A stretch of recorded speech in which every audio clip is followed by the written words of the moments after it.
अस्सलामुअलैकुम दोस्तों, भाइयों जी, साथियों। एक छोटा सा वाक्य है जो मैं आपके सामने पेश करना चाहता हूँ और स्पेशली उनके लिए है जो शादियां करके अपने घरों को छोड़ छोड़ के बाहर देशों में कमाने जा रहे हैं। भाई, मेरा कहने का मकसद ये नहीं है कि नहीं जाओ, लेकिन बीवी बच्चों को भी साथ लेके चले जाओ। ऐसे अजवाब बनाओ कि वो भी साथ चले जाएं, या फिर ऐसे मामलात बनाओ कि घर भरे पूरे घर के अंदर हों। तो वाक्य कुछ इस तरह है।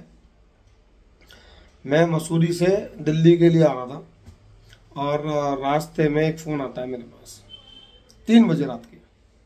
हेलो, मैंने हाँ जी हेलो, फ़ोन काट दिया। दोबारा में फ़ोन आता है, हेलो, मैंने हाँ जी हेलो, फ़ोन काट दिया। फिर व्हाट्सअप आता है। व्हाट्सअप में ये कहा जाता है कि भाई हमें अपना एसी उतरवाना है। जाहिर सी बात है, हमारा एसी का काम है तो हज़ारों लोगों के पास नंबर बैठे होते हैं।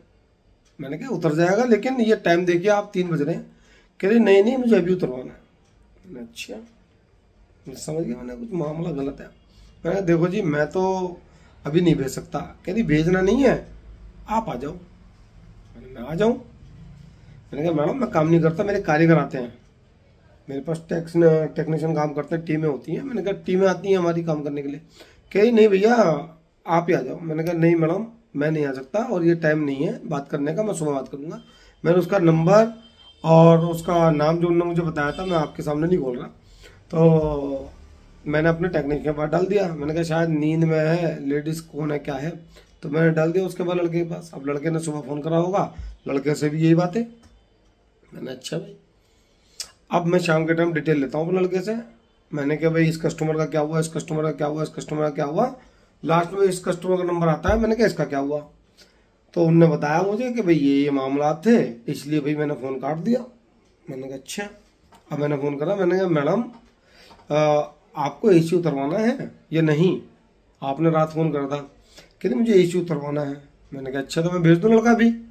बोलती है नहीं, लड़का नहीं, आप ही आ जाओ। मैंने कहा चलो मैं आ जाता हूँ अपने हेल्पर को लेके। अभी मौसम ठंडा है तो मैं ही चाह के एसी उतार दूंगा, कोई मसला नहीं है, कोई बड़ी बात नहीं है, काम हमने भी कर रखा है। कहते नहीं हेल्पर को नहीं आना, आप खुद आना अकेले। मैंने अकेले आना? मैंने कहा मैडम अब आप ये बताएं कि आप चाहती क्या हैं, क्या मसला है, कोई बात है तो आप मुझे बताएं, क्योंकि आप जिस तरीके से बातें कर रही हैं बातें समझ में नहीं आ रही हमारे।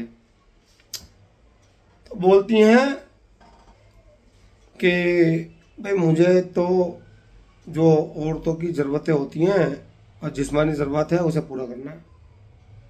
तो ये बेशर्माई बेहयाई किस कदर बढ़ चुकी है कि सुनते के साथ ही दिमाग चकरा गया। मैंने कहा यार ये क्या मसला है।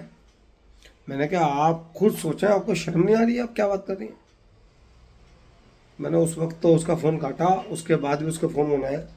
तो क्या जाहिर होता है, क्या जाहिर होता है इससे? जिस्मानी ज़रूरत सबके साथ है,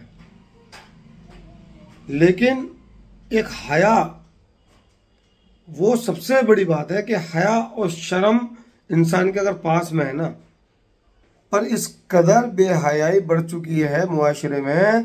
तो मेरे भाइयों, अपने अपने घरों का ख्याल रखो, अच्छी तरबियत दो, पढ़ाइयों के लिए भी थोड़ी सी फिक्र रखो लोगों की, जो कि ये जाहिलपना दिमागों से निकल सके। ख़ास तौर से भाई, मैं कोई एक तबके के लिए नहीं बोल रहा हूँ, अपने घरों से बाहर रहो, काम करो, लेकिन अपने घरों का भी ख्याल रखो, अपने घरों का भी ख्याल रखो।